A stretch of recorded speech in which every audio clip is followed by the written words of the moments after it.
Hello, and welcome. So today I wanted to share with you guys, about triggers, what it is, because I think sometimes we think that it's, an external thing that triggers us, and it's really an inside thing. It usually comes from the inside. So a trigger is like a strong emotional reaction, right? Strong emotional reaction that feels sudden and sort of overwhelming.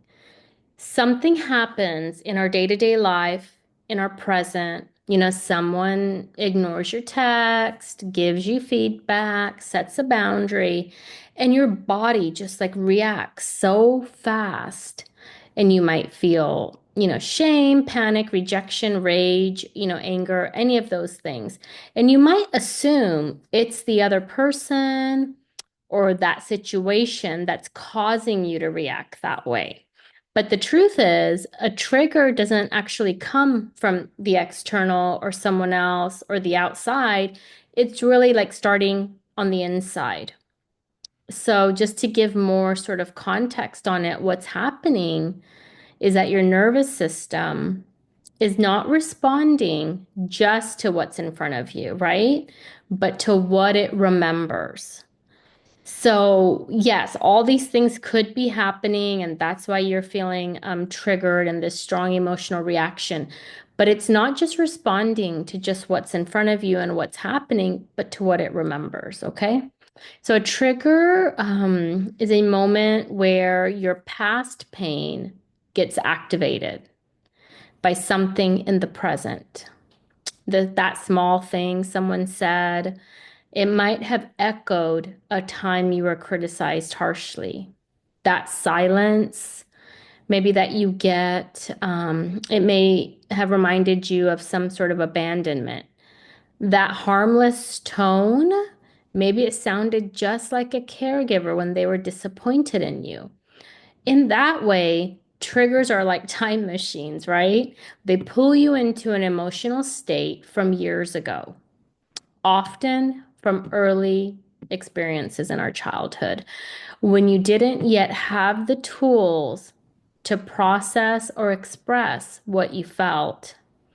And then you also didn't have that caregiver there to help you, with that processing. So it's important to understand that the trigger is yours. That doesn't mean you're to blame. It means you're the one with the power to respond differently. So we often want to fix or change the external thing, make the other person respond better, avoid conflict, keep things calm. But really, true healing comes when we start tending to what's happening inside of us. So when you feel a wave of emotion that seems bigger than what the moment deserves, just pause, you know? It's really about connecting into that emotion. What is the nervous system saying? What it's really saying when you feel that wave of emotion is that this feels familiar and scary. That's your body remembering an old story and trying to protect you. The work isn't to shame the trigger or to force it to go away or get distracted like a lot of us do or rationalize, right? We do a lot of rationalizing. The work is to just notice it with compassion. Notice that wave of emotion, that feeling. Notice it with compassion. And, stay with it, sit with it, you know?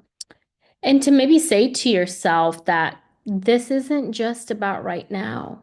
This is something old. And I can stay with myself through it, sit with the feeling.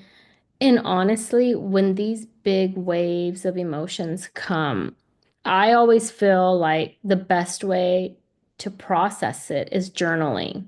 It's just one of the best ways I have found, right? Like you can sit with it, breathe, tell the body that it's safe. But if that feeling, is something you want to look into, like journaling is just a great way to go, just and journal anything, feelings, thoughts, whatever, just let it flow. And triggers are not proof that you're broken. They are invitations to care for the parts of us that still feel unsafe, right?